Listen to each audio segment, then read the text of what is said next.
Listen to me.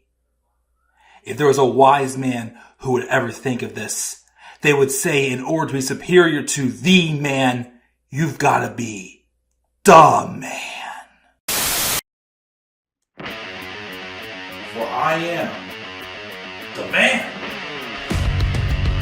himself.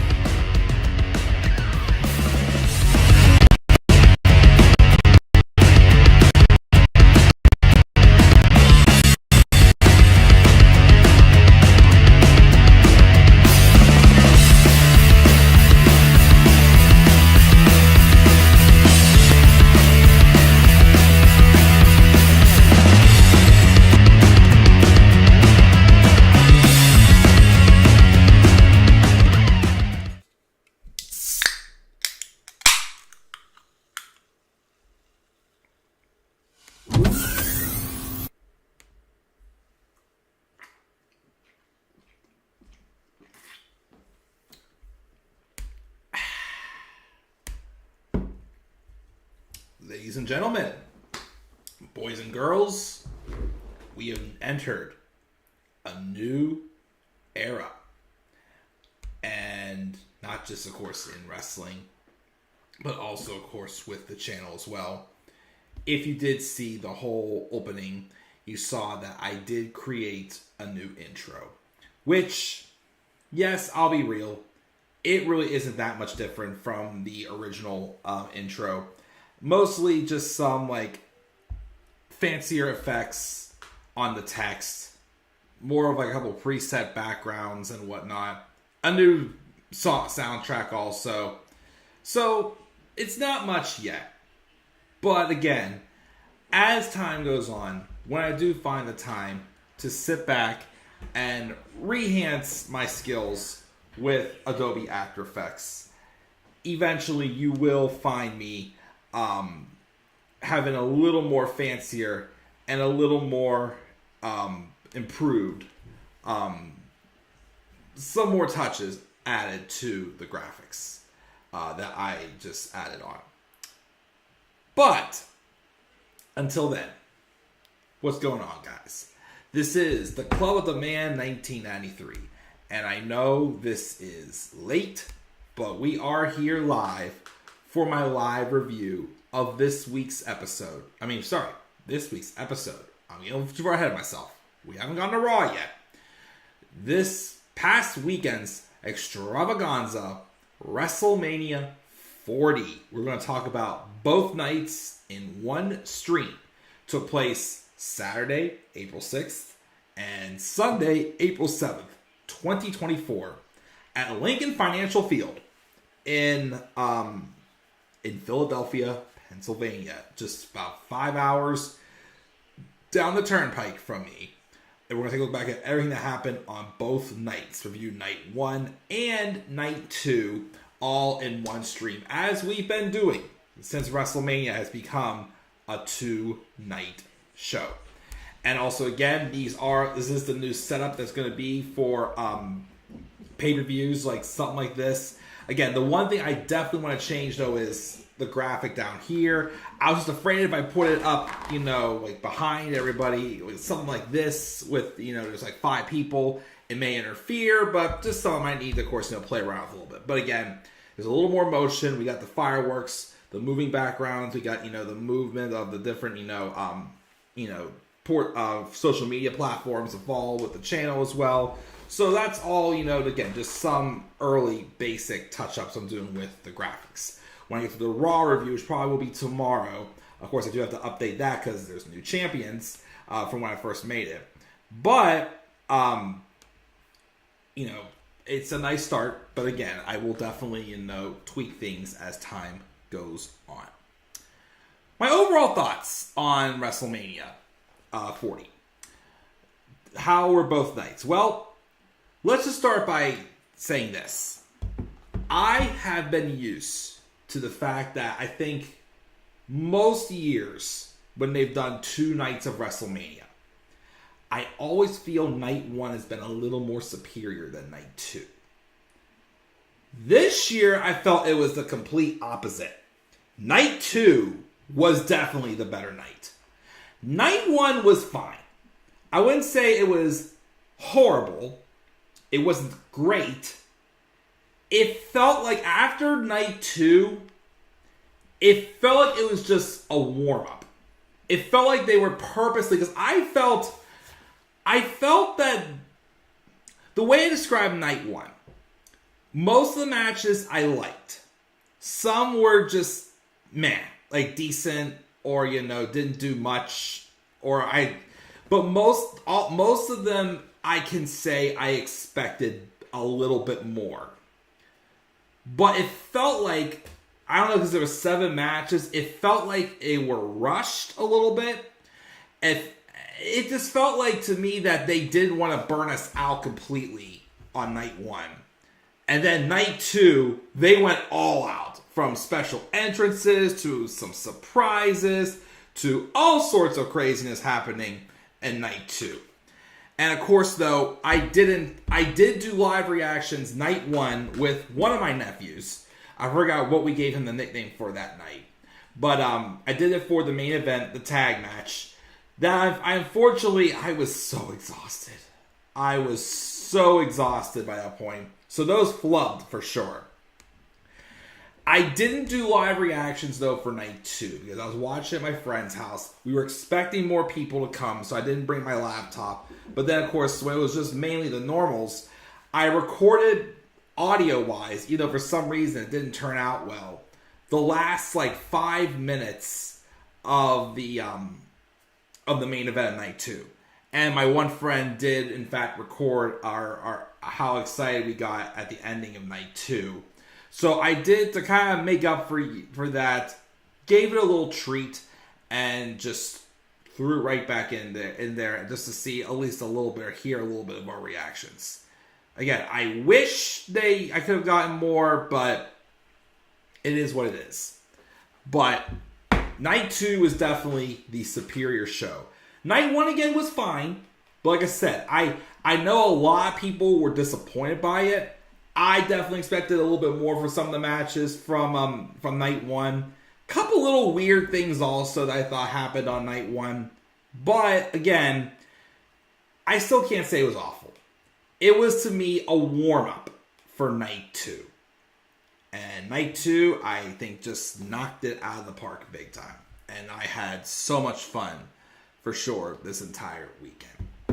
But without further ado, guys, before we get started with night 1, we're going to check the live chat. And actually, before I check the live chat, let me just go over a couple little things that I have planned for the week and for the month of April. I'm definitely doing this now. Well, this live review. I, of course, will be doing the Raw After WrestleMania review live as well. I don't know, though, because I've had a rough week, guys. I mean, and again, I was supposed to do this Monday, but had a little bit of an emergency on Monday, so I had to postpone it until today, because Tuesday nights are my trivia nights. I am honestly exhausted, a little burned out, and just some other things I had to figure out on my end. I have considered possibly taking a break from doing weekly reviews after this week until the draft. But I can't pull it in me to completely pull the Raw and SmackDown reviews. So Raw is going to be live. SmackDown, though, depending on how it goes, may or may not be live. But it probably, until the draft, will probably be the last of the live reviews I do for a bit. I do kind of need a breather. Because, honestly, ever since I've gotten much more busier over the past couple years, I do feel like me recording things first saves a lot of time. And then I can throw in, the thumbnails and all the descriptions and information. I feel like I'm more productive with. And right now, I feel like I need to take that step back for a bit. And just, so again, I originally thought I was going to take a break in general, but I'm like, well, I just got these new graphics. I don't want to, just show them 1 week and not show them for a few more weeks. So Most reviews will probably go back to uploads for the month of April. When it comes to the draft, though, I do plan on trying to go live for the draft, for the draft shows. Which will then, of course, take me into the week of Backlash. And, of course, normally I take the week off from live reviews for pay-per-view weeks. So, that, I have been wanting to do a video, and it won't be live, a video on CM Punk's interview with Ariel Helwani, or whatever the heck his name was, on MMA Hour, WrestleMania week. But then, I heard that there's a chance on Dynamite tonight that it looks like Tony Khan is going to be playing, to retaliate basically, playing the footage from All In, showing the fight with CM Punk and Jack Perry. Because he is just being that petty about it. I will wait until after that happens before I record that video. So hopefully that will come sometime this week. Probably later in the week, but we will have to wait and see. But that, at some point, I'll start the Backlash match card. And just try to get back into doing some of the other stuff that I've taken a break from in the weeks leading up to WrestleMania, trying to get these graphics done and whatnot. Getting the new setups at least done. So, I'm probably going to maybe ease back for a bit. But still do content, but just take a wee bit of a breather at the same time. But, with that getting out of the way, let's do the live chat. See what we got here. We seem to have got, so far, just Tyler and Mark. Thank you guys, as always. Tyler says, I'm okay with the new intro. Okay, I know it's not too different, but, a little bit. Thank you for joining me, Mark. The story is end with Cody winning the title. Congrats to all new champions. Tyler does not think Rhea should have won again. He gave it a 7 out of 10. Mark says, I thought we were going to see either Stone Cold or Brock Lesnar, but I was shocked when the Undertaker's gong hit. Definitely, we'll talk about that. I can't wait to see who all the new champions' first feuds are going to be with. Seems we have a couple set up already. We'll talk about that in Raw. It's going to be weird when Roman comes back because I'm so used to him coming out with the championship. I agree for sure. Whatever that is, I don't know. I wonder what Jimmy and Solo are going to do now that Roman and The Rock are gone. Solo, start his singles push. Jimmy, though. Jimmy hopeless. Because, again, Jimmy is just a freaking chump. I'm sorry. He just been booked like a joke ever since he turned heel. So I don't see much on the table for Jimmy, unfortunately. Unless he's like, I don't know, unless he's just basically being just in Solo's corner or something. But that's all I can really see him maybe doing. Because other than that, I got nothing for Jimmy. Of course, Solo's got to start winning matches again, too. But Mark also feels bad for Drew. We will talk about Mr. McIntyre as well and how I think WWE made up for one of their mistakes. Well, the first one wasn't their fault. But we'll make up for another mistake in June. We'll talk about that then. Punk ruined Drew's moment on night 2 and the night after on Raw. I also feel bad for Seth Rollins. He did have a rough night for sure at WrestleMania. Of course, he did put over Drew and gave him respect afterwards, and even had that moment with Cody after the main event as well. It's going to feel weird if Seth and Becky decide to leave. Their contracts are running up soon. I still don't see them leaving, but you never know. I mean, they've done pretty much everything.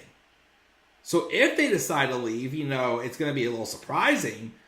But, again, if they want to look kind of like a fresh coat of paint, can't kind of blame them. But I hope not. We got to get Punk and Rollins whenever Punk is healthy again. Becky, I'm sure, has other people she can fight as well, too. Watch there going to be a draft, Bianca or Jade to Raw, and have one of them beat Rhea. You watch. I hope they don't. I'm sorry. You could do Bianca and Rhea, but again, as I keep saying, someone different needs to beat Rhea. Like someone you wouldn't expect needs to beat Rhea. And that's why I think giving Rhea wins over people like a Becky Lynch, a Charlotte Flair, a Bianca Belair. Jade Cargill, I think, is still not ready. She's not ready yet. She was okay in the performance that she had this past weekend, but as far as her being a big megastar, she still needs time. But I still think the person to dethrone Rhea should be Liv Morgan. Not someone you would expect to beat Rhea. Someone that you don't expect to beat Rhea. But yeah, I don't want them to waste it on Bianca or Jade. I mean, Jade, maybe if you gave it another year and if Jade is ready, okay, maybe. Because that's someone new. But not Bianca. Bianca does not need to be the one to end Rhea's reign. But we are going to get rolling and get started. Again, thank you guys as always for joining me in the live chat. And we're going to start talking about night one of WrestleMania. Night one did in fact open up with the Chief Content Officer, Paul Triple H Levesque. And what's noted here too is, especially on night two, it was acknowledged several times that we are now in the Triple H era. It was acknowledged that the Hall of Fame class, which I still have to finish watching the Hall of Fame ceremony. Is anybody else besides me a little bit bothered that they started with Paul Heyman for the Hall of Fame ceremony? Heyman should have gone on last, in my opinion. Why they had him go first is beyond me. So I don't know what that was all about. I thought that was a little bit strange. But yeah, I got finished watching it. I think I was on the US Express when I last got to watch it. But yes, it was very celebrated over the weekend that we are in the Triple H era. This is the first WrestleMania with no Vince McMahon at all whatsoever. Thank the Lord, but and he was honored with it. But of course, I do like the fact that now they acknowledge him as Paul Triple H Levesque, because it's not the character that's making the difference in the business. It's the man, Paul Levesque, that's making the difference in the business right now. Of course, Paul Heyman said in a speech that Stephanie, which we'll talk about her, may have married the wrong Paul, but, you know. But anyways, we're going to get rolling here because that's how we open it up. The first match that was announced a few days before WrestleMania. The opening match was Rhea Ripley and Becky Lynch for the Women's World Championship. I definitely thought this one would be a little further down the card, but I think the reason why they had this one kick off WrestleMania weekend is because Becky Lynch was in fact sick most of the past week. Apparently she was diagnosed with a strep throat and had a 102-degree fever. And I think she still had that fever in this match.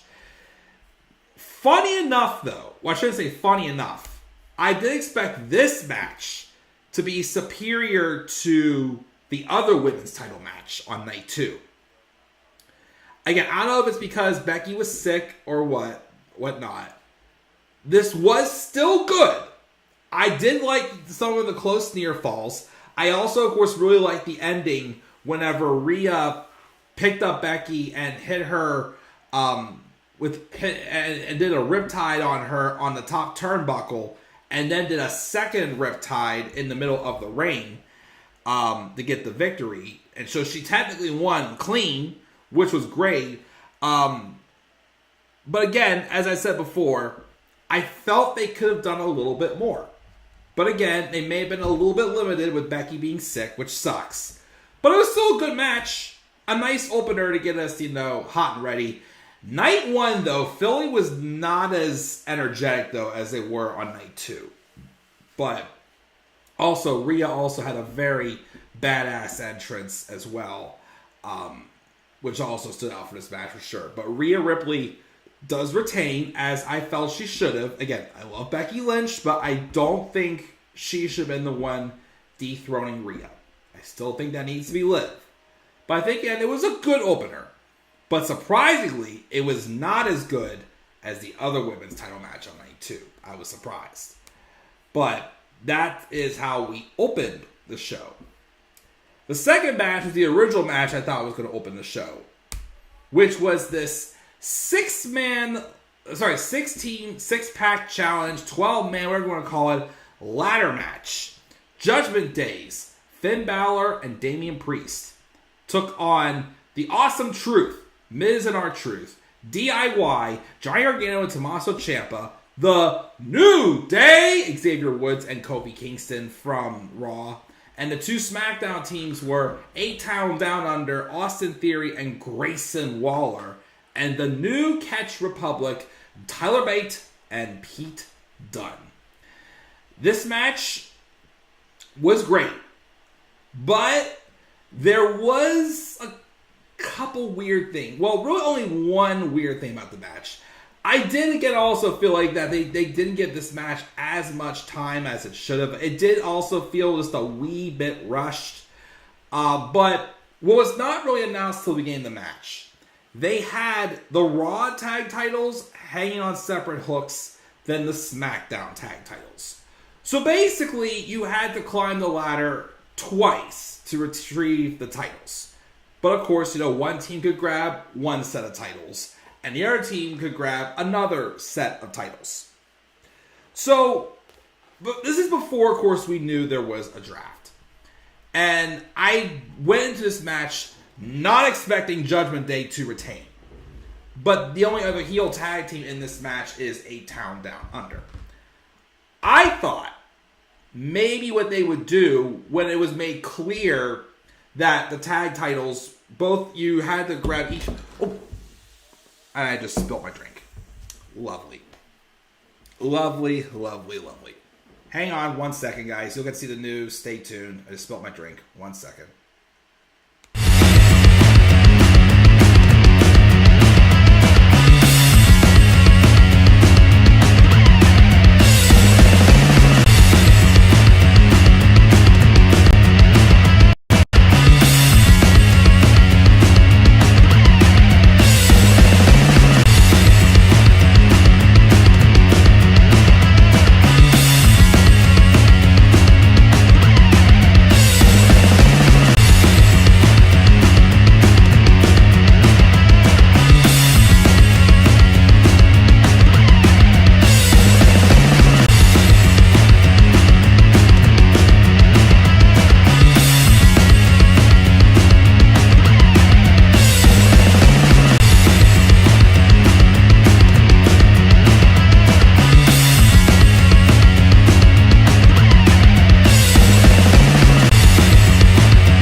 But we are back here. I literally just spilled my drink on a little bit of some important papers, but it happens. What can you say? Anyways, what I was saying was when I realized that the tag titles could have been won by 2 separate teams, I thought, because they even of course teased them doing it at one point, thought they would have Regeneration X, as they call Awesome Truth and DIY when they're teaming together. I thought they were going to have each of them grab a set of titles. Or I still thought also, well, if they would have kept them all on one hook, I could have seen R-Truth grabbing one and celebrating, but then another team sneaks around and grabs another. So I thought those were going to happen. But I kind of like how they did it, because they did kind of give R-Truth a spotlight at the very end, because that was not going to top anything else off from this match. But they had Austin Theory and Grayson Waller come in. Literally when I felt like the match wasn't even, getting going yet. And they just walk up the ladder like it was nothing and grab the SmackDown tag titles. Which, again, it was just... It felt very, effortless. Not even the fact that, not much had really happened in the match yet.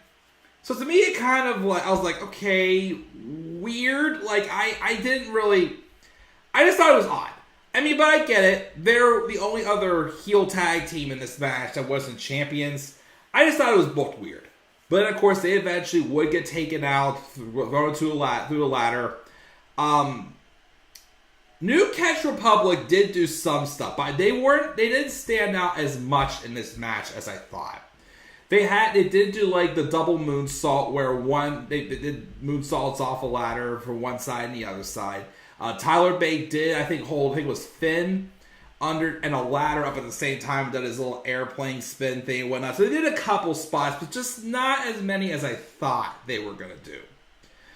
I also like the spot where Johnny Gargano took Pete Dunne and hit the one final beat face first through the table. That was sick. Kofi freaking Kingston did a trust fall from the near top of the ladder. So there was still some very crazy spots in there.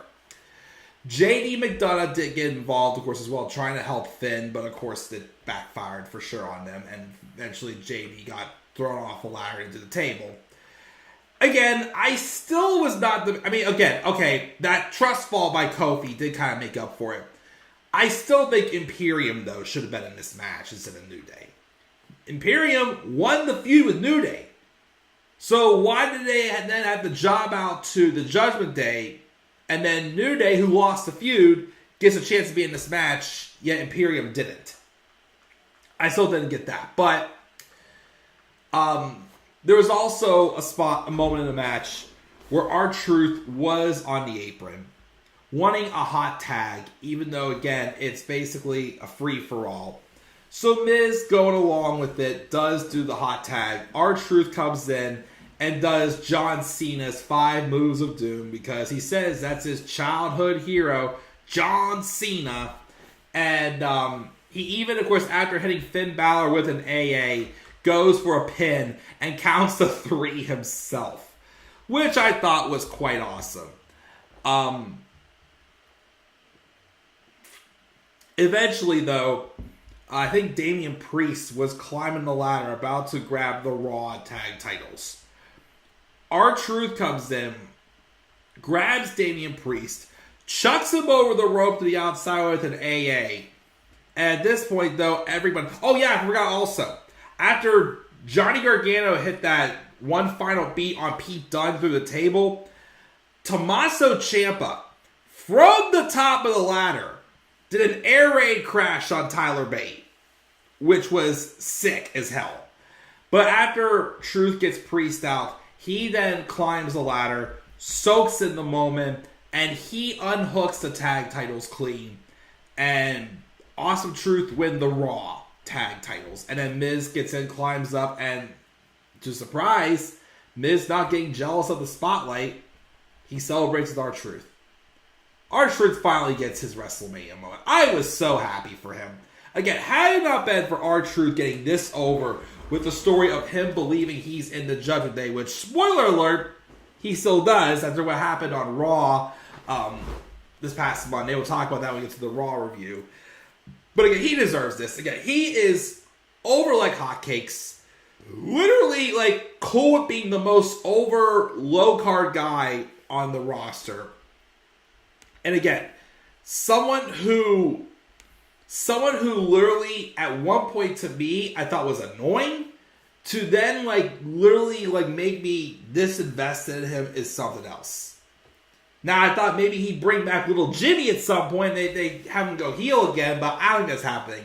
R-Truth is just too great in the position he's in right now. And he definitely again deserves this WrestleMania moment. Long overdue for him for sure. Now, I know we didn't get Regeneration X winning the tag titles, but we still have the most important part. R-Truth finally gets his moment. DIY will get their moment someday at WrestleMania. I can tell you that. They will have a WrestleMania moment very soon in the next couple of years. But yeah, that is that's that. That was it was great, but again, a couple little weird spots, especially with how Austin Theory and Grayson Waller won the SmackDown tag titles. It just felt very like anticlimactic and whatnot. It was weird. Speaking of weird, something else that I thought was kind of weird. So as you know, we didn't know until SmackDown last Friday.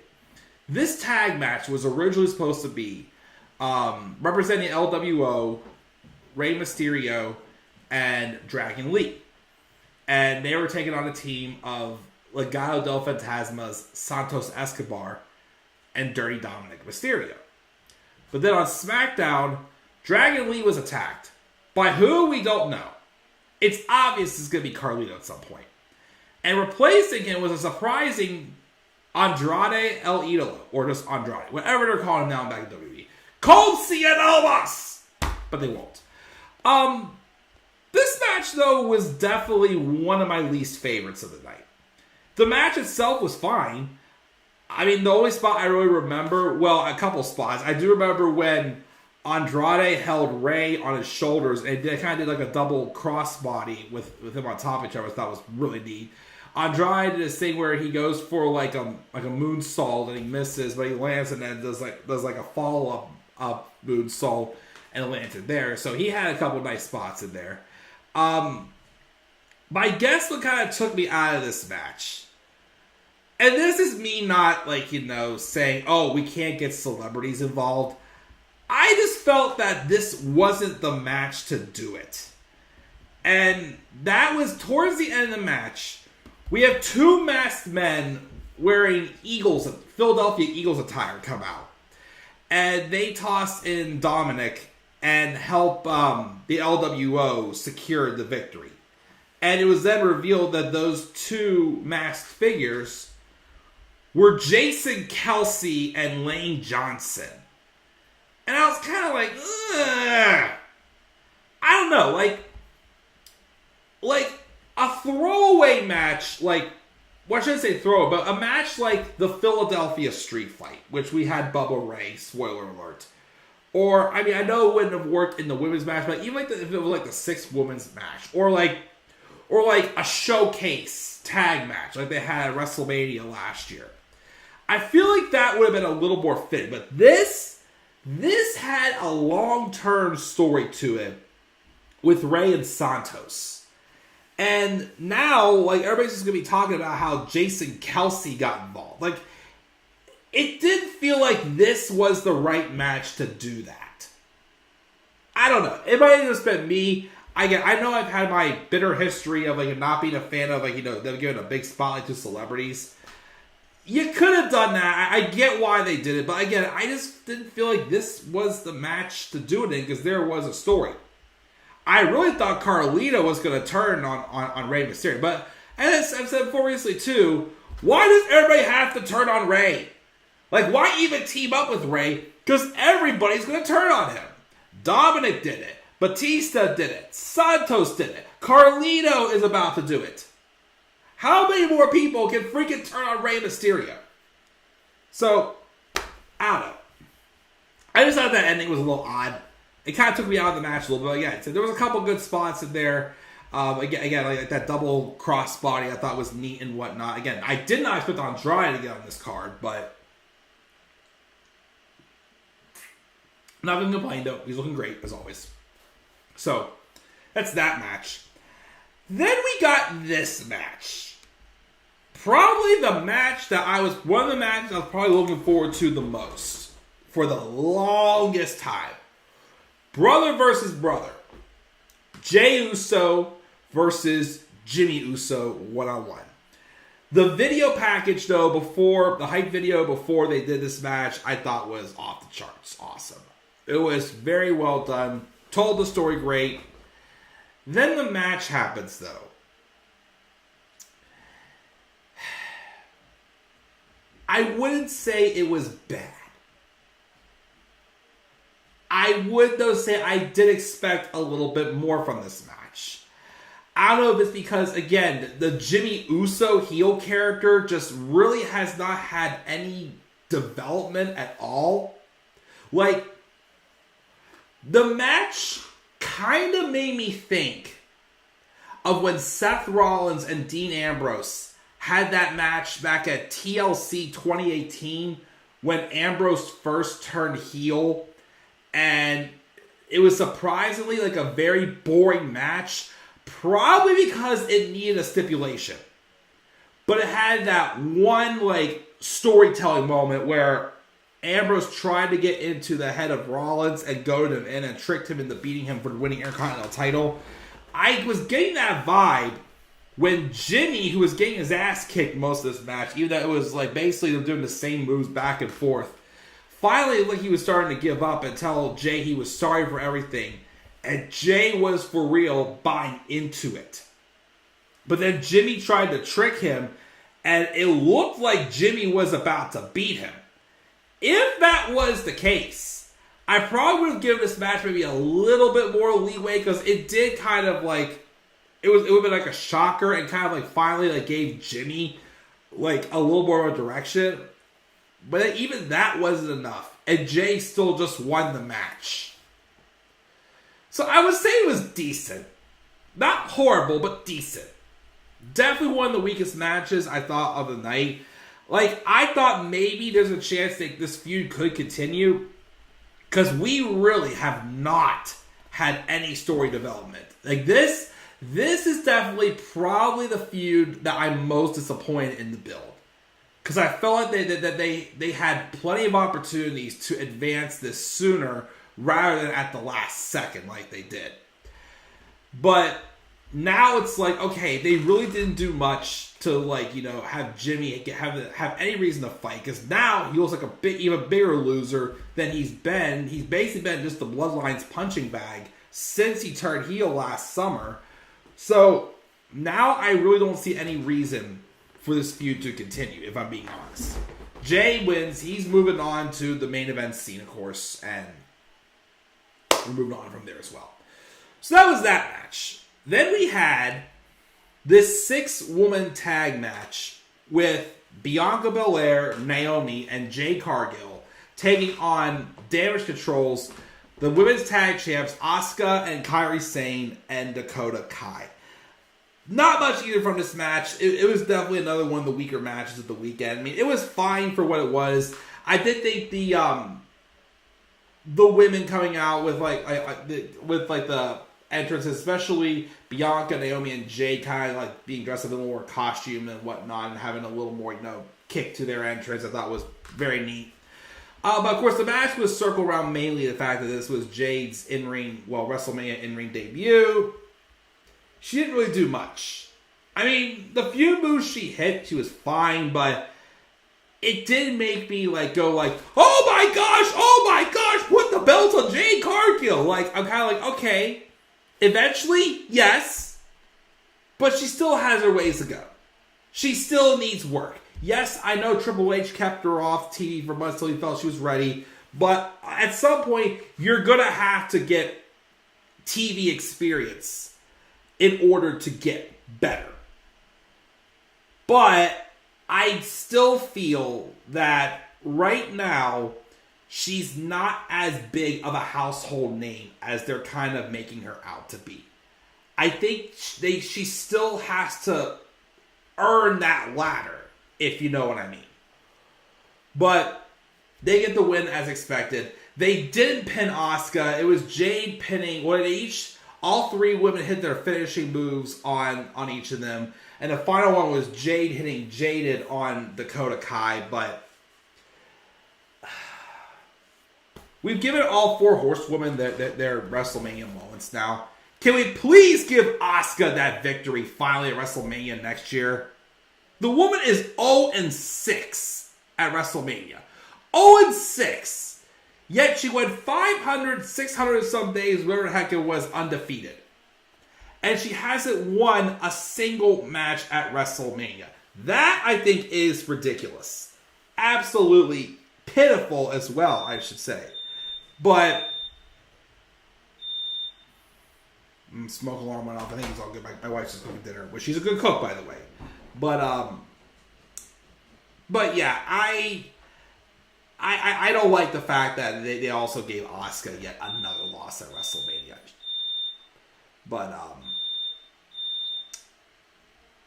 But yeah, so that's that match. Then we had, in my opinion, probably the match of night 1, which was this Intercontinental Championship match between Gunther and Sami Zayn. my honest opinion on this still stands. Here, I'm sorry, one second. Let me get that smoke alarm taken care of.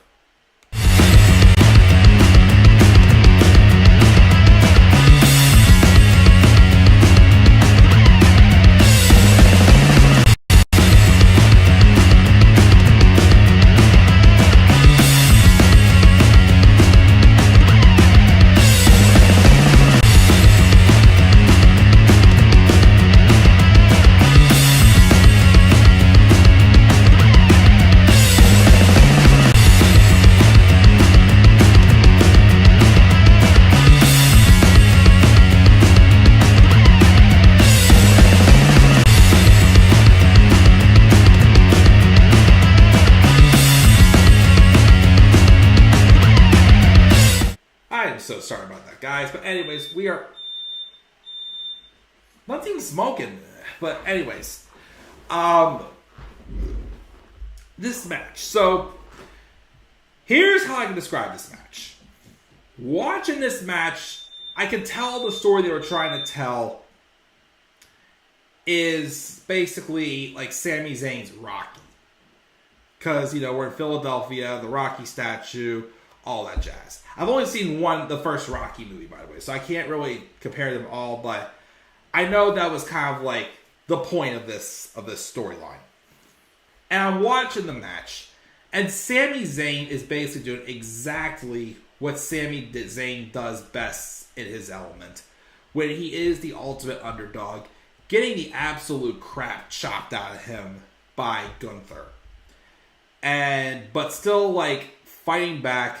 Gunther's firing his best shots at him, and Sami is just trying to suck it up completely, and he is just surviving. He is excelling, and he's doing everything right. That's not the problem. The problem still is this is the story for, first off, a mid-card title. And it still feels like the story with Sami Zayn was forced. Like I said in my preview last week, when they had that segment with Sami Zayn and Chad Gable, where Sami was admitting now he's scared. He let everyone down in Montreal, and he doesn't want to do that again in front of his family. I saw that, I'm like, now how could you not want Sami to win this match? He has a story, and he has a reason to win this match as to why we should be getting invested in this. But again, the problem is this wasn't Sami's story all along. This is the person that should have been in this position is Chad Gable. He's had the long-term story with Gunther. Sami didn't. Sami just won an opportunity to face Gunther. The story they told with him building up felt more like of a main event shot. If they would have used that against, if he would have got another shot at Roman Reigns, for instance, that would have, I think, worked better. This just still felt out of place to me. But despite that, I still can't take away Sami Zayn still had an incredible WrestleMania moment. Incredible match. My favorite spot of the match for sure is definitely the moment you knew Sami was going to win was when he hit that sick looking brain buster off one of the turnbuckles on Gunther. It looked like it like a massacre. I just saw that and I was just like, holy smokes. It made me pop. And I think Sami had to hit 2 haluva kicks on Gunther for him to get the victory and to celebrate. Of course, also before the match too, you saw Sami backstage kiss his wife and his son, I think it was. He's walking to Gorilla. Everybody's hyping him up, and of course, the last person he runs into before he goes out there, who hypes him up, says, "Come on, let's go," is Kevin Owens, his best friend. I saw that, I'm like, oh man, now, and after seeing this, now it's kind of now I want Kevin Owens to win the U.S. title, but damn it, that did not happen, spoiler alert. But, despite it still feeling out of place, I am happy Sami did get to have this moment. I just still think the person who should have ended Gunther's reign, which It ended at 666 days, by the way. And I still think the person who should have ended it was Chad Gable. But it looks like Chad Gable is still staying in the Intercontinental title picture. We are getting a match next week on Raw between Sami and Chad, as Sami is kind of like rewarding Chad for, helping him. I think there's a chance this could turn into a triple threat at Backlash for the Intercontinental title. Maybe. But at some point, Gunther is going to head to the main event scene. Someone made a bold prediction. One of my friends said maybe Gunther faces Cody Rhodes at Bash in Berlin and wins the title there. Could be. Either that or you could give Gunther the Money in the Bank briefcase, maybe. But it's time Gunther now gets pushed as a main eventer. He's ready.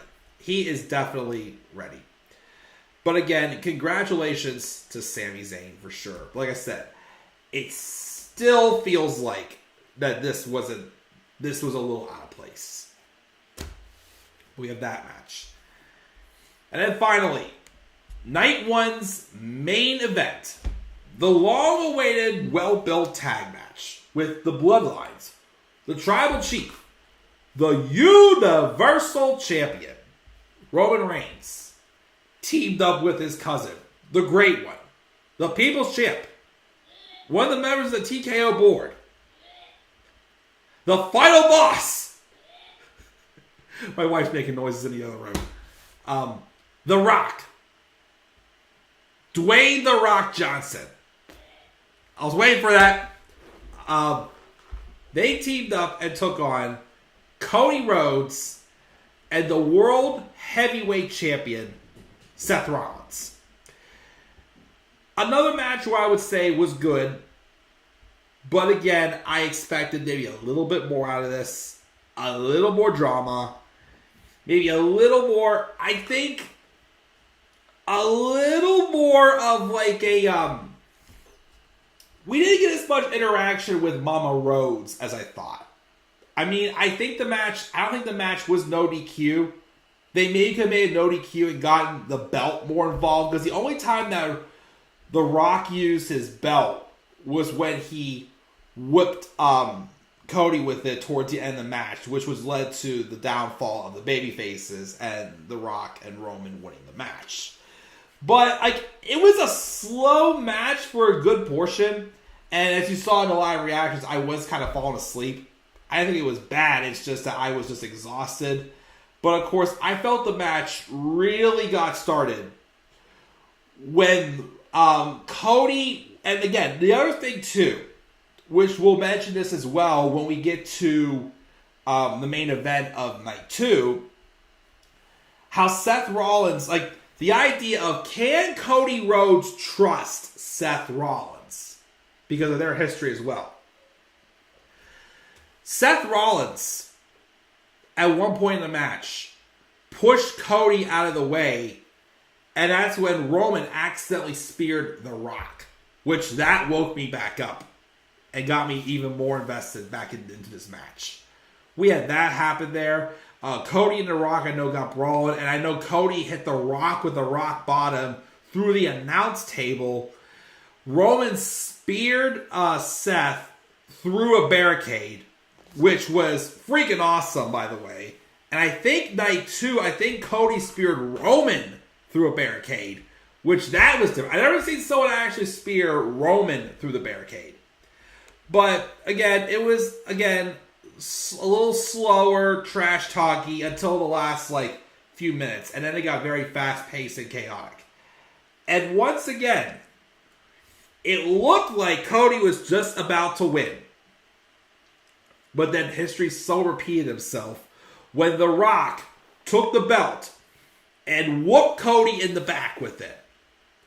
And that's when Roman got in, hit the spear, but then he let the Rock finish off Cody Rhodes.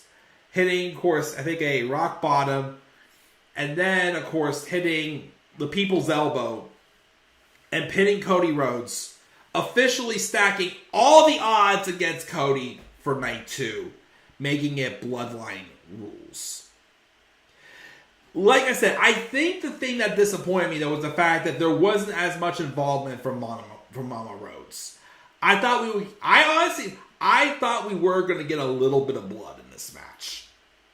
I mean, we got it whenever, in that beatdown 2 weeks ago, whenever The Rock totally destroyed Cody Rhodes backstage and also wiped his blood on that belt. I thought we would have got a little more involved. I thought maybe we would have even seen Mama Rhodes slap The Rock at some point. Which, honestly, I think kind of needed to happen. But then again, we did get 20 minutes of entrances from everybody, basically. And also, too, got to mention, too, The Rock came out with the belt given to him by Muhammad Ali's wife, I think it was, for the Hall of Fame ceremony. Kind of like an old school retro look for him as well, too. But, again, didn't do its job. Yes, it worked. It was a good match. I just, again, expected a little bit more. But it did its job. It did exactly what I think it needed to do to create more intrigue in the main event for night 2. It really stacked the odds against Cody. And what I really liked was, at the end, they showed that over-the-shoulder shot of like Cody sitting off to the right, looking obviously defeated and just worried. And then like basically the bad guys in the background like, ha, we got you. Like basically the same shot as the end of WrestleMania 39. And I'm like, ooh, continuity. But of course when I saw that, that's when you knew there's no way they're going to have Cody lose again. They've done exactly what they needed to do. Stack all the odds against him. Which you can thank The Rock for that. And just make something different. Don't repeat last year. And that's exactly what happened. How that was? Well, you're going to have to wait for a second till we get to night 2. Because that was night 1. I would probably, if I could give night 1 an individual grade, I would probably give it a B. Because again, it was good, but I expected more. It was a warm-up. Fun, but could have been a little bit better. I gave it a B. Like I said, I think the match that... Like I said, the 3 matches... Well, Jay and Jimmy probably disappointed me the most. I, again, was not really the biggest fan of having Jason Kelsey and Lane Johnson get involved in the Latino tag match. And again, the women's 6-woman was what it was as I expected it to be. Everything else I thought was good. Match of the night to me still was definitely Sami and Gunther. Even though, again, it just didn't feel like it was Sami's story there. But let's take a breather. Let's check the live chat real quick. And then we'll get back to night 2, which was definitely the more superior night. Mark said they finally split the tag titles. I still don't know how I feel about it, though. I still worry that there isn't enough depth on both rosters to do split tag team divisions. But we'll, of course, see how it goes. Thank God, Taro says that thank God I split too. Can we not by any chance make them just the world tag champions and the world and just the WWE tag team champions again? Because again, like the idea of having them be the Raw and SmackDown tag team champions, I'm kind of like, bleh. I hate how they're all like color coded like that. Also, they did announce that after Backlash, the pay-per-view in between Backlash and Clash of the Castle, the next Saudi Arabia event is going to be what we were supposed to have last year. King and Queens of the Ring. I'm very excited about them bringing that back as a pay-per-view. I'm very intrigued to see how that goes for sure. We see we got here. Truth is the star of the ladder match for sure. The worst matches on both nights were the 6-woman tag on night 1 and the U.S. title triple on night 2. Honestly, if there is one match that really exceeded my expectations, it was that I love the U.S. title triple threat. I thought that was, I don't know if that was the weakest. I I thought that was really good, that one. I would say maybe the weakest on night 2. Maybe the Philadelphia street fight, maybe? I feel like I'm missing one that was on night 2. Excuse me, I burped. No, maybe the Philadelphia street fight, but still, even that was great. But I really like that U.S. triple threat. We'll talk about that in a second. Don't forget, Eddie turned on Ray in 2005. Another person who turned on Ray. Again, everyone turns on Ray. Like, if you're going to have Carlito leave LWO and turn heel, when we do the draft in a few weeks, just draft Carlito a separate episode and just have him, debut on that show as a heel and just say, yeah, Ray's lucky and stay, or else I would have gotten him like everybody else would or something like that. You don't have to keep doing the same thing over and over with Ray. It drives me crazy. 2 things we thought were going to happen didn't happen. Seth didn't betray Cody, and The Rock didn't betray Roman. That's true. Neither of them did happen. Asuka should be on her own again. No Vince anymore. Anywhere Monday. Good days. Oh, yes. Thank God we didn't have a repeat of last year. That was like a slap in the face last year. Tara wants AJ versus Cody for SummerSlam and keep AJ on SmackDown. Which at some point we should do that match, yes. Bayley and Io's match was... and he got cut off and Tara didn't finish the set for some reason. AJ versus LA Knight could have been on SmackDown. The Triple H Randy Orton boring match. He thought it was boring, which that's fine. I honestly though would consider putting that triple threat though as one of my top 10 matches of the year though, if I'm being honest. Mark is glad history did repeat itself on night 2's main event. Same here. Cody was on Jimmy King in the main event. If you watch the movie Ready to Rumble. I did not see that movie, but that's a good comparison. Who cared about the Philadelphia street fight? I thought it was fun. Now, as far as who won it, though, we'll talk about that in a second. I'm surprised they didn't announce where WrestleMania 41 is going to be. They normally do, I feel like, a month or so before the current year's WrestleMania. I keep hearing Minneapolis is a lead spot for it. But we'll have to wait and see. Hopefully they announce it soon. Should be any day now, in my opinion. You watch. It'll happen during the stream. If it happens, let me know, guys. All right. Let's get to night 2. So, night 2 started off with a nice surprise. Returning to WWE. I didn't hear if she has a job or if this was just a one-off. But appearing on WWE television for the first time in months, Stephanie McMahon. Now, if you knew me 10 years ago, when I first started watching wrestling, I was a guy who wanted Stephanie McMahon off my TV. I could not tell you could not tell me 10 years later, I'd be so happy to see her again. Because I know she has been in and out of the company since both times when before Vince left and then after Vince came back, she resigned. So you know there's something going on there with her and her father. And not just that, but she came out to a new theme song. Well, her same one, just like modified a little bit. And she also put over the Paul Levesque era as well. They really emphasized it even more on night 2. And Stephanie really, to me it kind of felt like she was saying, F you, Dad, my husband's got the show now, basically, it felt like. I thought it was a hot way to start off and get the crowd really hot. I thought it was a great surprise. I'm happy she's back. I'm happy Stephanie McMahon is back. I mean, does she have a job in the company? I don't know. But I think it's safe for her to appear on television again. Daddy's gone. He's not coming back. Whatever BS he has you handcuffed to, you don't have to worry about it anymore. So that was a very nice surprise to have. And then, oops, I bumped the button. Did not mean to do that. Get that out of there. But we then opened up with the match I thought we would get to open up night 2.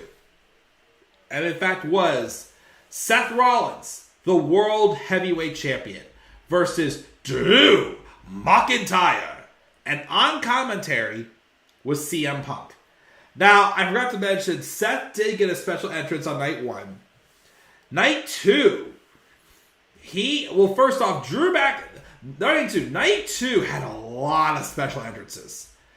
Seth Rollins, Drew came out first to like bagpipes and whatnot. I was a wee bit disappointed because I did hear rumors they were going to do Broken Dreams, which, spoiler alert, they could maybe do it in Scotland when they go there for Clash at the Castle in June, because I'll explain what I think's going to happen there. But they didn't hear. And then they had Seth come out, and he had this like big like conga line like jamming to his song. Like it was at least about 50 people like circle around the ring. It made me, I would say this way, it made me think of the Rosebuds. But it was fun. I thought it was very fun. And then the match happens. Oh my gosh. This was like fast-paced off the get-go. Drew, I get it. It was more so like a finisher spot fest. But the idea of the fact that Drew McIntyre has been so desperate to not just win the title, but so desperate to get this moment back in front of fans, where he wins a world title in front of fans, because the first time he did win a world title, he had 2 reigns, but both times he won them, there were no fans. Empty arena at WrestleMania 36, and then the Thunderdome on an episode of Raw before Survivor Series in 2020, when he re-won the title off of Randy Orton, when he dropped the Randy at Hell in a Cell. So, obviously, this was him, like, hungry and, like, I'm not letting this go. And him and Seth just came out swinging. They kicked out of several Claymore kicks, several of the curb stomps. I know someone probably hates it when it's, like, finisher fests like that, but to me, this was nuts. This was fast-paced. This was literally them, like, hitting their best shots. They were, not going to say desperate, but, and also too, a match like this for like a third match in like a series is acceptable, because we've seen them wrestle how many times. We know they can have good matches. It was more so about the moment. And the moment was Drew McIntyre did in fact win the match. Now though, what I didn't expect is what happened after the match. Well, first, Seth Rollins, who was in tears, did, whatever, the crowd was chanting for Drew, you deserve. Despite Drew being the heel. Again, he has definitely been one of the most justified heels, where you could have a reason to cheer him. But he still is, doing a lot of truth as a heel. And he's still a villain. But you can't help but see what he's saying is true. He has so much to back up in everything he says. And just the shots he's fired at Punk for months, between the shirts, the funeral thing, like all the stuff he's done. Even just the random TikToks he's posted and whatnot. Off the charts, some of the best heel work I have ever seen. So much so that moments like this, there is room to have like the softer side and to cheer him. And Seth even put him over and told him he deserved this moment. Drew for sure did. But then, Drew got a little too caught up in the moment. Because, of course, CM Punk had said a few things on commentary. Drew then stood on top of the announce table and was gloating in front of Punk. Talking trash to him. Shoving the title in his face. And, Punk's like, you're ruining your own moment, basically. The moment Drew turned his back to Punk got up, grabbed him by the foot, and yanked him down. He pulled off his little arm guard, wherever it is, for his tricep, and I believe he attacked McIntyre with it. He looked up and blew a kiss to Drew's wife, which, by the way, was at ringside. And during the match, Drew did pull out his phone he gave her, and he tweeted, "bored at work," which is hilarious. But after he blew that kiss, I'm kind of like, okay, this is just setting up for a feud where Punk comes back. Or maybe Punk is revealed he's medically cleared, and, you know, maybe it's a setup for a match at Backlash or something next. But then Judgment Day's music hits, and I'm like, oh my gosh, that's right, Damian Priest is Money in the Bank. Damian Priest came out, cashed in, hit one South of Heaven. Just like that, it was a what the hell just happened here moment. Drew McIntyre let the best of him get to him, gloated way too much to CM Punk, and and Damian Priest is now officially your new World Heavyweight Champion. And he, of course, successfully cashed in Mr. Money in the Bank. First time in a while, I think we've had both Money in the Bank winners from last year successfully cash in. Io was successful, and Damian was successful. I did not expect, though, Damian to do this cash in. Because although I think they've done a solid job with him as Senior Money in the Bank, I still think there was a few times where Damian could have clearly came down and cashed in, but he didn't. But, you know, I'm not going to knock it. I've always liked Damian Priest. I did think always he was meant to be a world champion. I don't think this reign's going to be long, though. It's probably at least going to go until June. Which you already know, spoiler for Raw, Jey Uso won a Fatal 4-Way number 1 contenders match on Raw on Monday night. So he's probably going to be his first title defense at Backlash, which should be interesting for sure. I could see maybe Jay winning, but I still think they're going to keep the belt on Damian. But I'm happy for Damian. I do think he definitely deserved this moment. Now for Drew, people who are pissed about this, let me shed a little light on the situation here. Drew McIntyre had never won a title in front of fans. And he also got screwed over and should have won in his home country at Clash at the Castle in 2022. Well, they fixed one problem. They did for one thing here. Drew won the world title in front of fans. He fixed one thing. Now, because obviously even though he's not a full-on babyface, he's still a heel, he could be a de facto babyface. And he can dethrone Damian Priest for the world title at Clash the Castle in June. So there you got one and two things made up for right there. But still a great moment. Now I did not expect it, of course, and of course it does, lead on to ongoing build as Punk now is starting to give Drew his comeuppance. Of course, it's weird. Like Punk's still technically the babyface. And Drew is the heel, but the face didn't help the heel win the title, but we'll see how it plays out. Because again, I do think Judgment Day will soon split up, but right now they have both world titles. Well, the men's world heavyweight championship and the women's world title. They don't have the other two. Well, the WWE Women's Championship and the WWE Universal Championship, but still a great moment. And I didn't expect it at all. So, I really thought this opener was hot. The second match on night 2 was this Philadelphia street fight between the Pride, Bobby Lashley, and the Street Profits, taking on the Final Testament, Karrion Kross, and the Authors of Pain. And the special guest referee, because we are an ECW town, was Bubba Ray Dudley. Which I was cool with that. I mean, this having a little bit of nostalgia to it, I was fine with. It had some fun spots. We got the Super Collider from the Authors of Pain. Karrion Kross did get some of his stronger moves, and I feel he hasn't gotten in for a while. Montez Ford did that crazy move when he jumps miles high over the turnbuckle and does his little flop in there. I thought that was amazing in there as well. I love that. There is just one problem, though. Well, obviously, the ending was meant to bring back like ECW. I thought they'd maybe bring out Devon. They didn't. But they were setting up Karrion Kross, because they got the odds of paying out of this picture. And basically, it was just Karrion Kross versus the Pride. Basically, the last few minutes. They set up a table.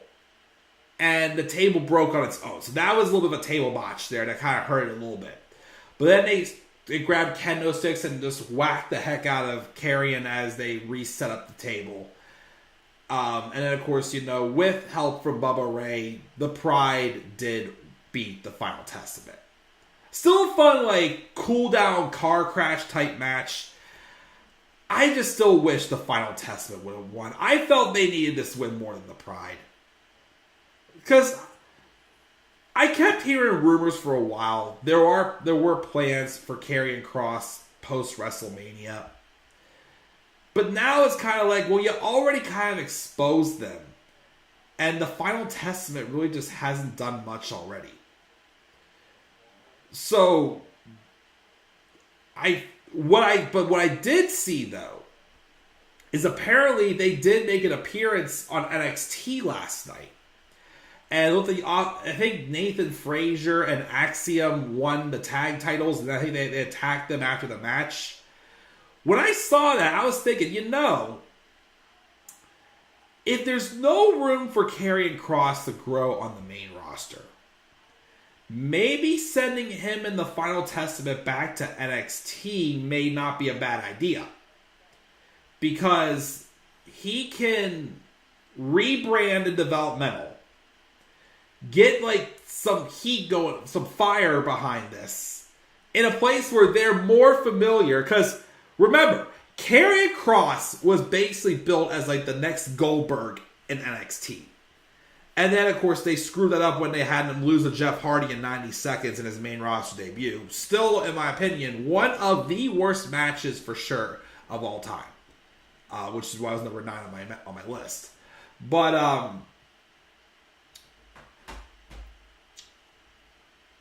I just think that might be the route they need to go right now. Because I'm even thinking now, maybe they should have waited until after WrestleMania to debut this group. But them going to NXT, I'm not opposed to either. I do kind of hope, though, they do turn the Pride back to heels. Because I do think that the new characters they're developing with the heel group, I was digging. Them as faces, they just feel like them old selves. I want something different. So, have the Pride go back to being heels. And again, hopefully, if they are sending Final Testament back to NXT, hopefully that does finally give them the momentum they need. Especially Karrion Kross. Again, I've listened to the problem. He's had 3 or 4 interviews with Chris Van Vliet. The guy is a mastermind. He is full of artistic integrity. I really, really think he could be someone big. For crying out loud, they brought him back and attacked Drew McIntyre in front of Roman Reigns and teased a match with him and Roman Reigns. And honestly, I still want to see that match.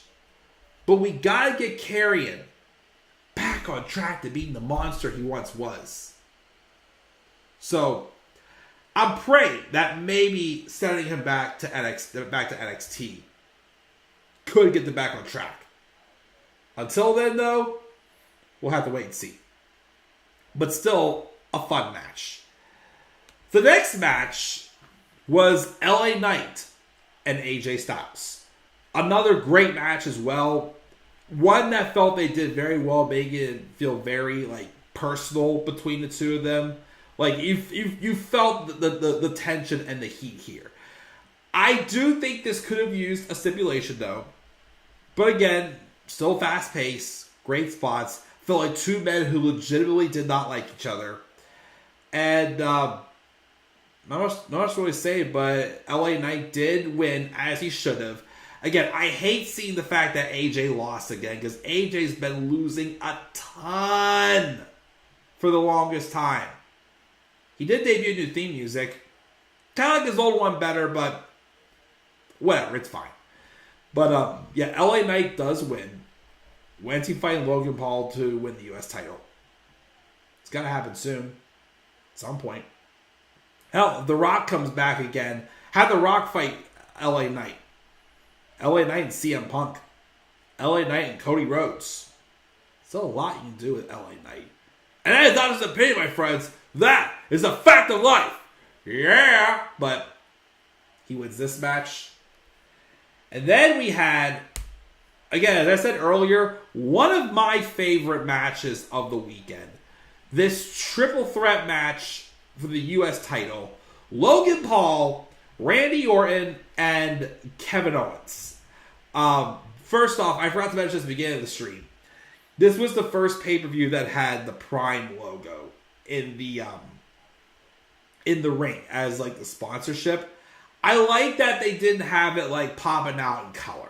They just had it just there, blending in with the what do you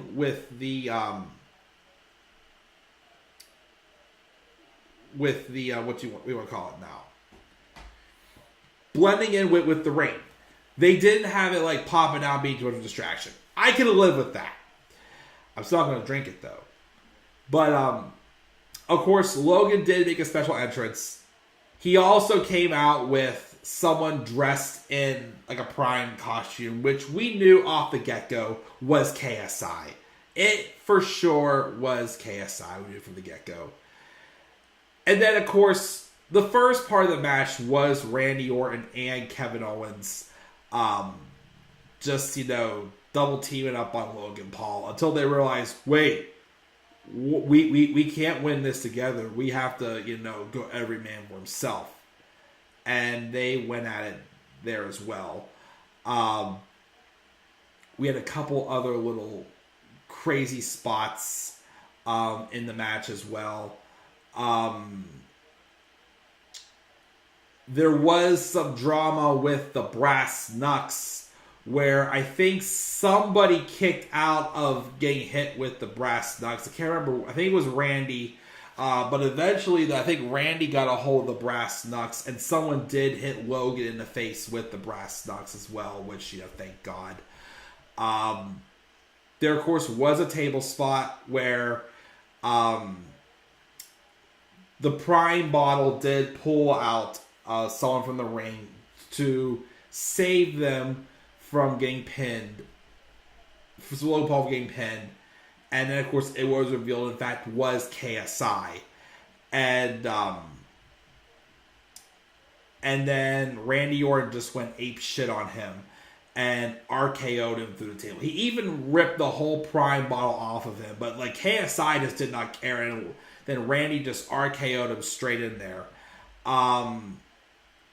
There's a couple other good spots, but the finish was definitely, unreal as well.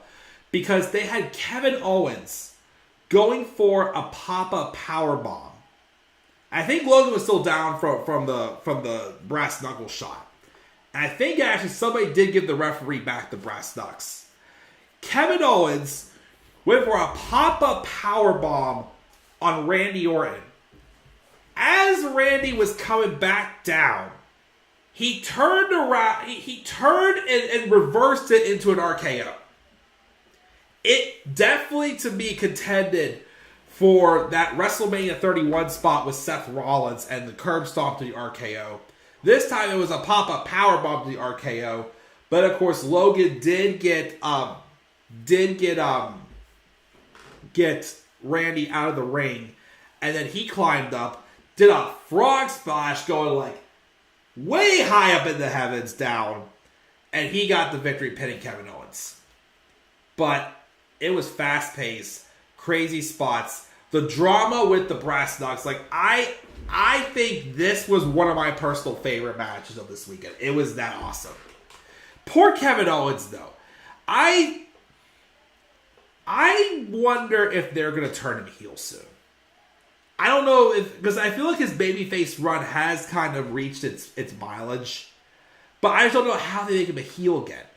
Because it would probably be the same thing.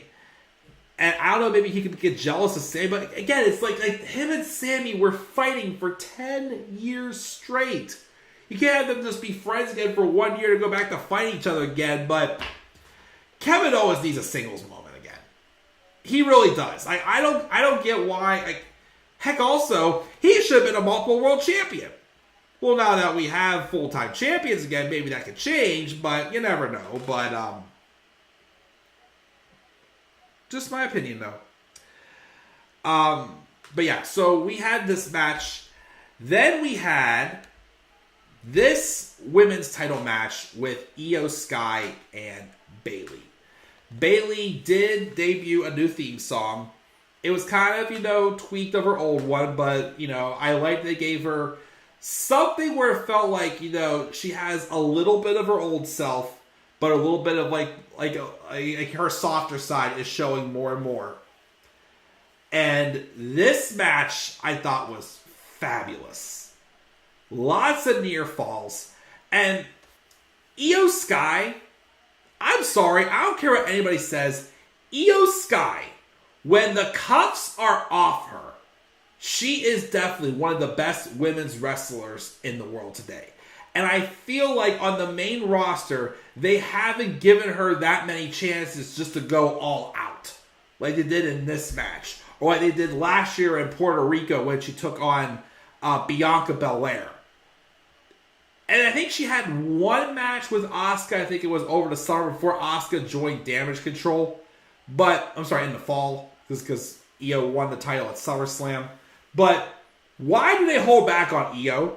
Because if she puts on more matches like this, with the crazy near falls, the crazy spots and whatnot, Bayley's trying to, not let the emotional side get to her in the match and whatnot. It was, again, I thought this match was better than Rhea versus Becky. Because it was that good. And then, I think towards the end, I think Bayley did kick out of a moonsault, I believe it is. And Io just got frustrated and hit hit one moonsault, got on the rope, hit another moonsault, another one. And again, it looked like Bayley was doomed, but she fought back. And eventually, after hitting one or two Bayley to bellies, which the crowd also was chanting the whole night, "Hey, Bayley, ooh, ha! I wanna know if you be my girl." Just do all that throughout the whole night. It's clear the crowd never turned on Bayley. Everybody always wanted to cheer Bayley again. And I'm glad that she is, getting back into this position once again. And Bayley does win with the Rose Plant. Kind of wish you'd get a new finisher. I've never been the biggest fan of the Rose Plant, but could change down the line. Bayley does win. I was surprised, though, because I thought maybe they would have Io win here to continue building up the strength of the group with her, Kairi, and Asuka. Can I make an honest prediction?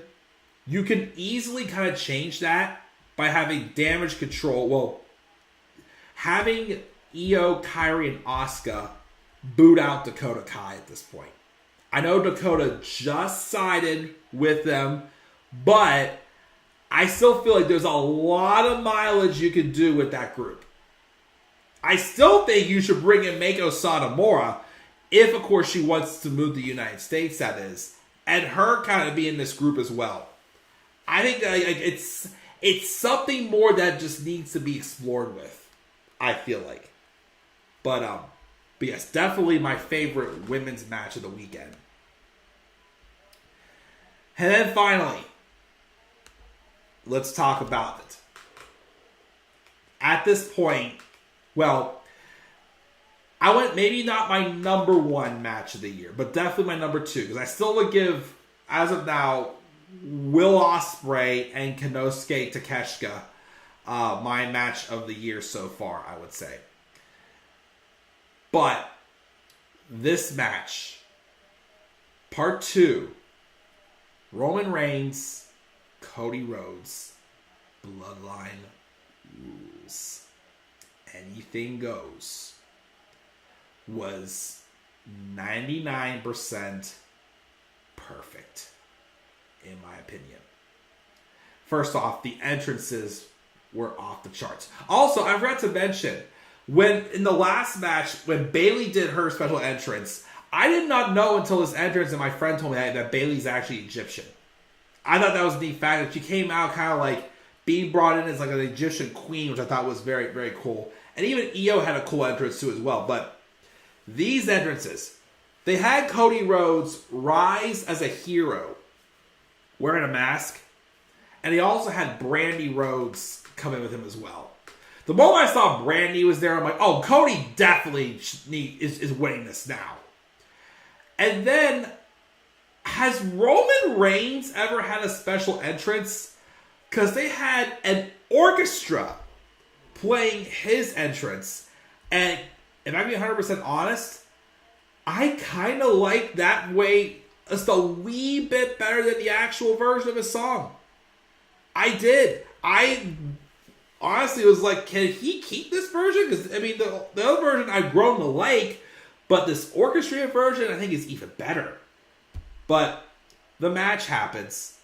Roman, though, thinks he has this in the palm of his hands. He was talking trash on Cody, but Cody, of course, wasn't wasting any time either. There was even a moment in the match where Roman took Cody and hit him with one crossroads. Cody, of course, kicked out of it, and Roman goes, yeah, that move is weak. But then, of course, you know, Cody obviously brought the fight to Roman. There was weapons getting involved. They went outside outside of the crowd. They were all over the place. I think I said earlier, Cody did spear Roman through a barricade as well, kind of getting back on using each other's moves and whatnot. You know, the drama was all there. A lot of close calls. But then, of course, it gets to the story where Cody is admitting that, you know, he can't do this alone. He is going to need help. And Jimmy Uso was the first person to come out and try to help Roman. And then, of course, Jade came out. And they fought on the stage. And then Jimmy got taken out of the picture whenever Jay speared Jimmy off the stage through a table, which was awesome. The second person who came out was Solo Sikoa. And there was a moment in the match where they did a spear Samoan spike combo on Cody, which was pretty much like flashbacking to how it happened last year, except Paul Heyman distracted the referee last year. And I thought that was going to be it for Cody. Cody kicked out of that.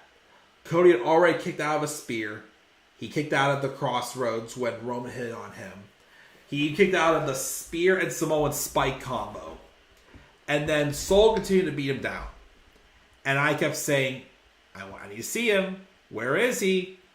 Because people had predictions of who else could appear in this match. But of course, how far it went, though, with this person, I did not expect.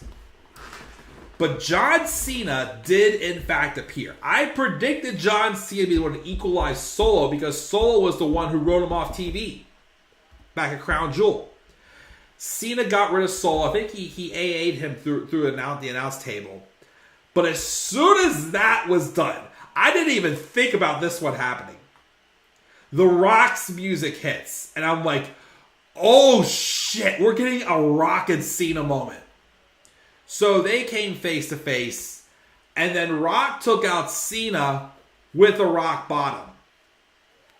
So it seemed like Cody Rhodes was doomed here. Because The Rock was there, he had the belt, he was ready to give Cody a whooping. But then we hear Sierra Hotel, India, Echo Lima Delta, Shield. And I was like, wait a minute. Because, like, you knew Seth Rollins was going to come out at some point. He had to come out at some moment. I'm not going to lie. A part of me thought that that Jon Moxley was going to come out as well. But then Roman got in there and Superman punched Seth as he was coming into the ring. And he was dressed in Shield gear. Also, when it took as long as it did, for a split split second, because I had just read maybe like during WrestleMania, WWE had apparently officially signed Jacob Fat too. So I thought maybe this was a new Bloodline member making his debut. Well, of course, that was not the case, and Roman took out Seth, which I like. They did that because he didn't want to make everyone look like they were going to be able to. It gave us that other like, oh crap, it didn't work moment, like kind of like how it was the Go Home show before Survivor Series in 2014, whenever each member of Team Cena was coming out, and when they needed one more guy, out came Cesaro, and you thought he was going to join Team Cena, but he's like, ha, I'm joking you, and then Ryback came out, and you know what happened there. But they kind of needed that moment. And it was iconic also because, again, and this to me makes that match at Rumble 22 with Roman and Seth even more important, because obviously it brought back the trauma to Roman Reigns. Because Roman officially grabbed a steel chair, and with Seth's back to him, Roman hit him with the chair, kind of like bringing that night, June 2nd, 2014, when Seth officially cracked the Shield back into full tuition. But Seth Rollins again took a bullet for Cody Rhodes. Because just when they're getting ready to attack again, and I'm waiting for the glass to shatter, I really thought the Stone Cold was going to come out and equalize The Rock. Instead, though, we heard gong. The Undertaker showed up, choke slammed The Rock, and then disappeared. And then that allowed for Cody and Roman. I think Roman was going for another spear, but Cody was able to stop him from doing a spear, hit him with one crossroads, hit him with a second crossroads, got up. Last year he did not successfully get the third crossroads because of the distraction. This time, hit the third one. 1, 2, 3. After 1,316 days, the reign is over. The story was finished. The emotion from everyone, including Samantha Irwin, who, of course, announced, of course, the winner. Cody Rhodes finally did it. He finished the story, and everyone celebrated. Everyone from Jey Uso, LA Knight, John Cena, Randy Orton, CM Punk, Seth Rollins, Triple H. Well, afterwards, when he had a post-celebration speech, he called Bruce Prichard and Triple H, telling them that they're the two guys that if it weren't for them, he would not have come back to WWE. But of course, you have Brandy in there. You got Mama Rhodes, which Cody was the first person let hold that championship, because that was the closest thing to his father that he could get the title to.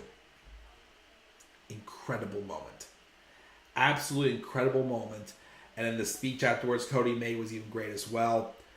Of course, apparently on the stage, though, there was a moment where Roman got emotional and him and Heyman were hugging it out. And then, of course, even after the speech was done, there was that moment, and if I can pull up, I forgot where I read the description from, where you saw Cody Rhodes lean over and shake the hand of Seth Rollins.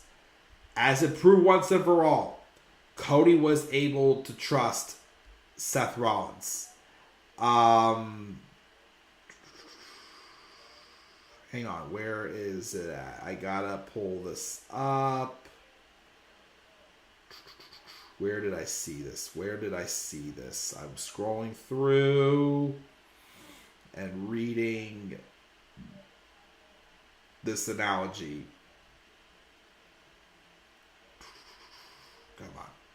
Come on. I know it exists somewhere.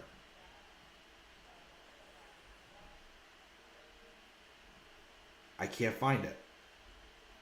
Hold on. Give me a second, guys, here. It describes basically how it all came full circle with Seth Rollins saying he will be Cody's shield.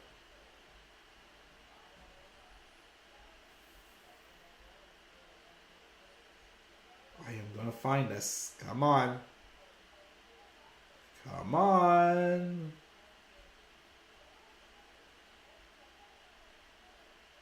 Oh, okay. Here it is. Well, first off, mentioning that Roman's hatred for Seth led to his downfall.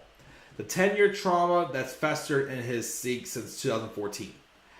Every failed WWE World Champion defense Roman had involved Seth Rollins, the 2016 Money in the Bank ladder match, Royal Rumble 2022, and now WrestleMania 40. Seth is Roman's Joker, the kryptonite to his Superman. Whatever story WWE has lined up for these two, it's going to be something else. They do have to probably have another match where Roman has to eventually avenge his demon with Seth Rollins. But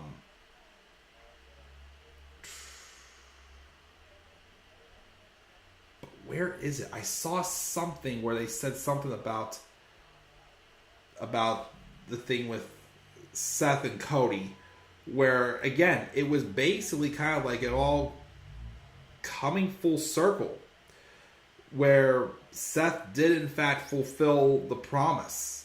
He was the shield for Cody Rhodes and helped him once and for all defeat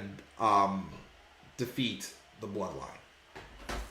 They have a rivalry, but they proved that they could work together and put the differences aside. But still, this moment was just incredible. Now, there's one little nitpick I have, though. Remember what I've said for the past year. The only reason Cody Rhodes did not win last year was because of Paul Heyman. Paul Heyman did not get involved this year. He was out there, but he just watched as Cody finished the story. He didn't try to distract the referee. But, I know that storytelling, was missing. But, after how great the moment was, I can overlook it. This was definitely incredible. And even Cody put it over. This is a new era. And Michael Cole even said, the last words on the WrestleMania 40 program was, professional wrestling is back. Professional wrestling is back. We have officially ended the Vince McMahon era. And we're now in a brand new era. And I'm excited to see where it goes next. Whew! That does it, guys. That is my review of WrestleMania 40. I gave Night 1 a B. Night 2 gets an A, in my opinion. And overall, an A-. Again, Night 1 was a warm-up. Night 2, though, to me, just knocked it way out of the ballpark. I had to give it an A. So A- overall for WrestleMania 40. Let's check the live chat one last time. Then I'm going to go eat some spaghetti and watch my Wednesday night shows. I think we were here. It was I Show Speed, not KSI. I Show Speed was the finishing move that Logan Paul calls. KSI was in the Prime Bottle suit. I was wondering if Bray Wyatt hasn't died. Was he the one meant to finally dethrone Roman? Because he never got his rematch. He very well could have been. He could have been the one to do it. I would have loved to have seen that, honestly, if that would have happened. Because I thought I heard rumors. If Bray would have came back last fall, the rumors that he was going to feud with Cody, I thought I heard. Yeah, this coming June will be 10 years when Seth first broke the Shield. SmackDown is coming here on the 19th, and I will be in attendance. Asuka should beat... he wants Asuka to just to squash Jade and Bianca, which that would be a dominant victory for sure. And Mark also gave WrestleMania and I think he's saying A or A minus. It's cutting off here with the emoji thing and whatnot next to it. But night 2 gets an A for me. Night 1 a B, but you know. But guys, that's gonna do it. I do want to just relax for the rest of the night. I've had a crazy week. Should be doing my Raw review tomorrow. It will be live. Again, I am going to watch Dynamite tonight after I watch Survivor and see if they do, in fact, show that footage from All In. And then I will try by the end of the week also to get my CM Punk video recorded as well. And get that out there as well. Backlash card predictions hopefully soon. And again, we'll see how SmackDown goes on Friday. I may just do uploads until the drafts for like Raw and SmackDown reviews. Or I may consider just taking a break for this month. But I probably won't. I'm not going to take a break. I'm not going to take a break. And I'm just going to do just uploads. Because, again, I have these new graphics. I'm not going to say, oh, I got new graphics and not use them. I get it. I need a little bit of a breather. But I'm just going to do uploads. Because uploads will save me time. And I can still, get stuff done. But the next, okay, Raw will be live for sure. SmackDown maybe. But after that, definitely the next time I will be live will be for the draft. Unless if something really big happens. So guys, thank you for joining me for this review of WrestleMania 40. What are your guys' thoughts on WrestleMania 40? Make sure to leave your thoughts down in the comments section below. And be sure also, as always, to slap a like on the video and subscribe for more content to come to my channel. Follow me on Twitter as well at the Club of the Man 93. You may also follow me on TikTok and Instagram at the Club of the Man 1993. Until then, guys, check it out.